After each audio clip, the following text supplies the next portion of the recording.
Thought we'd take a little drive around my neighborhood, just give you a view of what I can see as I'm driving around.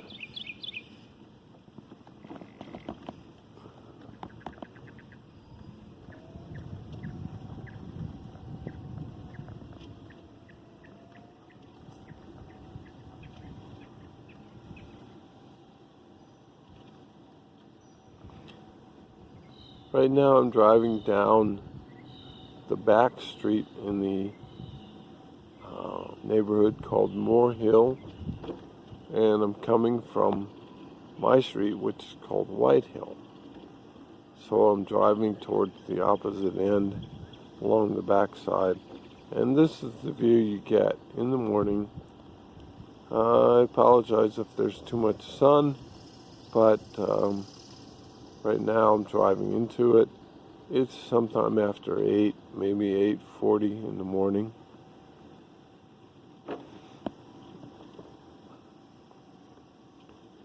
And if I weave a little bit, I'm sorry. I'm basically driving around some rocks or rough spots in the road so that the video will be as stable as possible. And also because you'd be surprised what hitting a small bump feels like when you're sitting in this chair.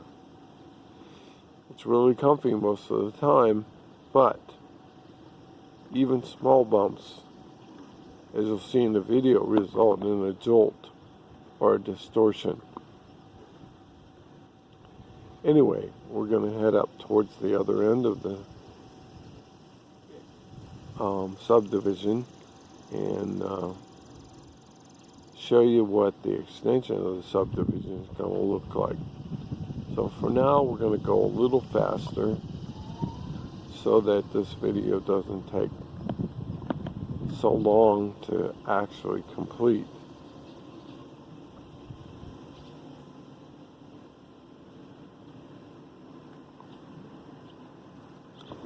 We're actually going a whopping 5 miles an hour, I believe.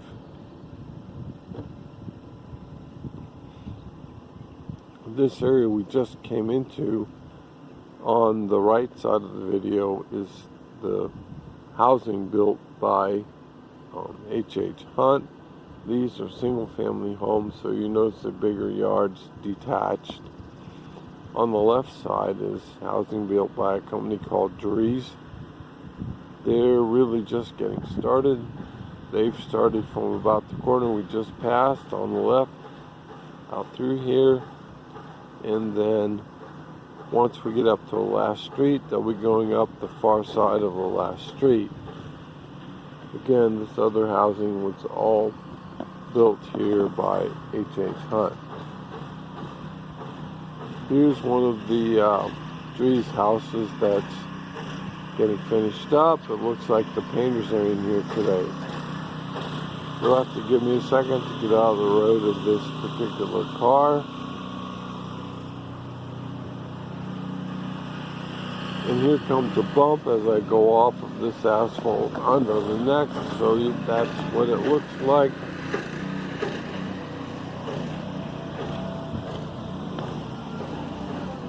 And now we're going to go up here toward the end of the first part of the subdivision. This was phase 1 that we're in right now. The house on the right here was built by Drees, as are all of the houses on that side of the street. But up here you can see that, and I'll pivot around a little bit so you can see more than just the end of this, but this is the area where the new subdivision is going to be put in phase 2. All the street work and roads and stuff are being done by H.H. Hunt, and the houses will be built by Drees. As I pan around to the left here, you can see that it's a rather large area, but it drops off back down into the woods. Alright, time now to go back and take a look at some of the other houses. We'll speed up and take off going down here.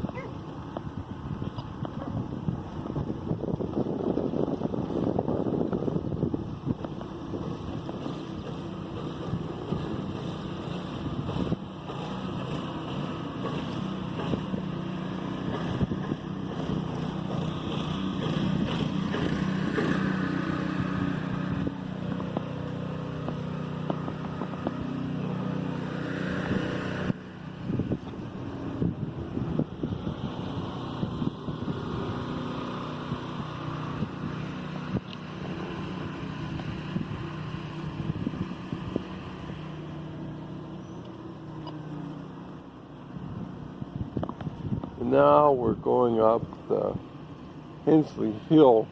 This is one of the two entrances into the subdivision from the street. As we get up there, you'll see how they've done it, and we'll get a look at the sign that marks this as Hensley subdivision. Not sure, but I think there's around currently 140 to 180 homes in here. Some of the homes are what are called villas. We'll go up here along the front and take a quick pan around so you can see what a villa looks like.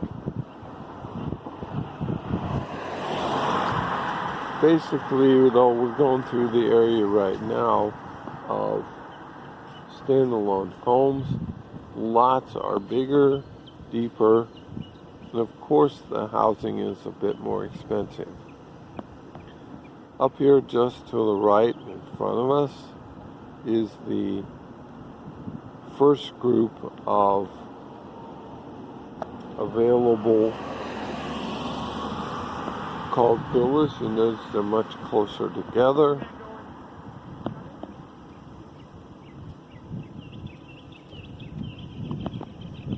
We're headed up here now to the main road, which is Holly Springs New Hill Road, for the obvious reason that it connects Holly Springs to another community called New Hill.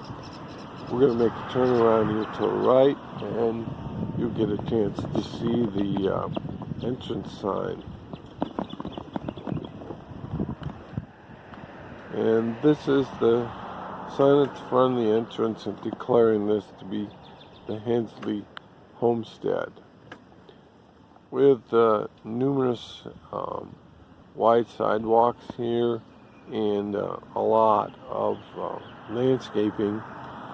Most of it's done reasonably well. Let's take off and go back down around the corner and look at some of the villas.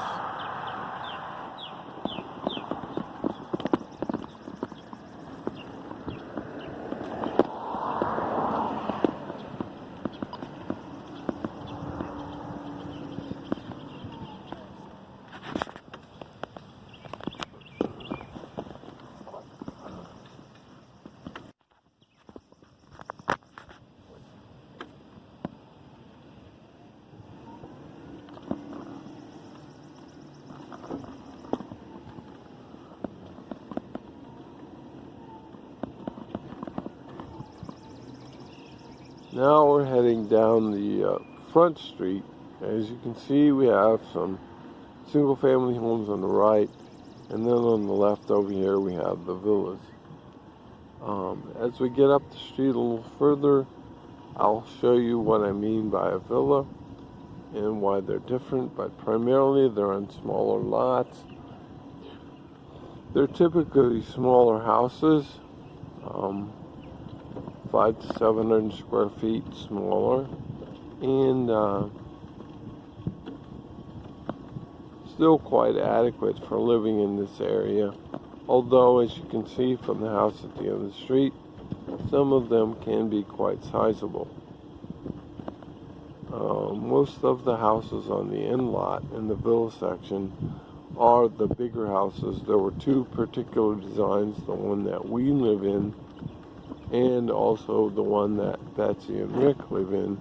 Both designs were built only on the end of sections.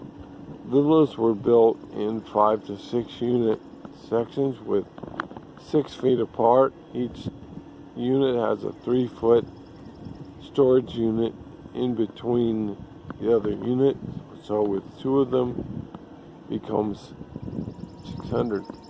Over here to the left is a playground area, obviously, and the small pavilion, and then we have a soccer field out there, which is really pretty rough, but we're getting some grass on it.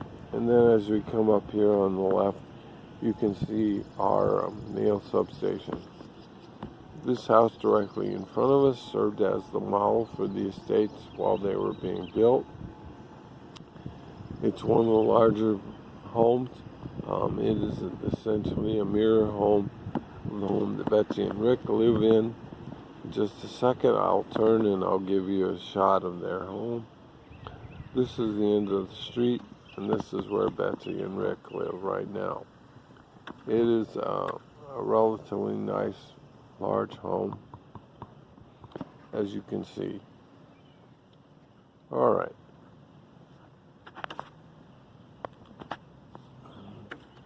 Now we're going to go down my street. This is White Hill. And on White Hill, what you will notice is that all of these houses, both sides, are what are called villas. Originally in the plan, H.8 Honda Home picked all of the colors for the houses, the brick patterns, etc. When you bought the house, you had typically 3 choices of front view of the house, which altered a little bit the brick pattern and maybe somewhat the paint, but for the most part, none of that was changed.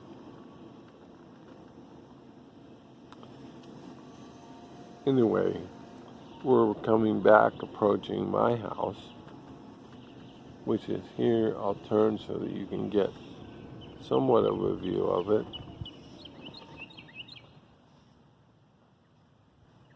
This is the house that Ann and I purchased.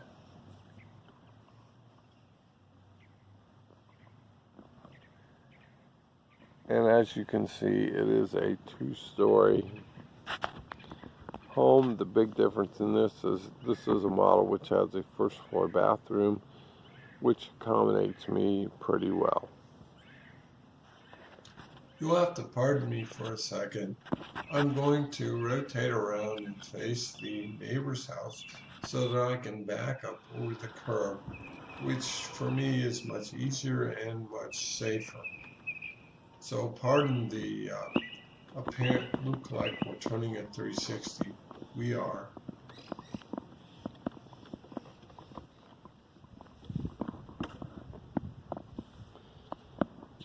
Now I'm going to give you an opportunity to travel with me up into my garage.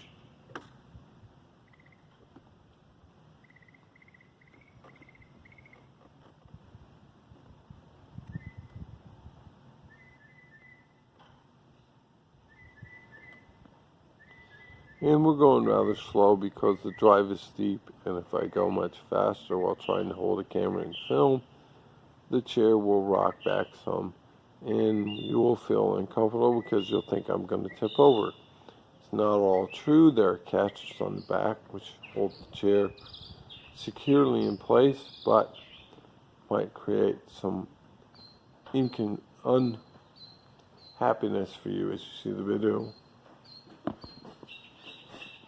I've made it into the garage successfully. On the right here you can see the elevator which I used to get in and out of the home. And on the left on the wall you can see the battery and power inverter that I use to power the lift in case of an emergency or a power outage. Similarly, if we look up here toward the ceiling, you can see that I have a garage door opener and it has a battery in it, so that in the event of a power outage I can still get into the garage and make it out of the garage by operating the battery opener. Alright, for now let's go and try out this lift, and I'll give you an idea of what it's like to ride up and down.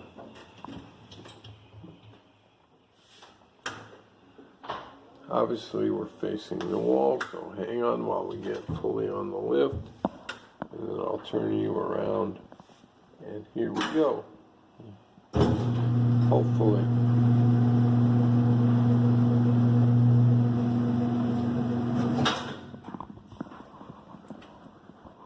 And that's it. That's all there is to getting in and out of the house.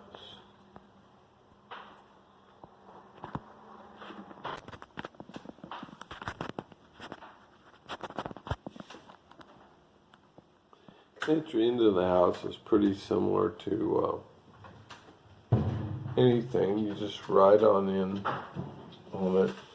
A significant difference is that the door here has a rope on it. I use the rope to pull the door closed as I come in. Makes it easier for me to reach around or to turn around, which is what I'm going to do for you now. And I'm going to go over here and wind the rope up, and then I can close the door.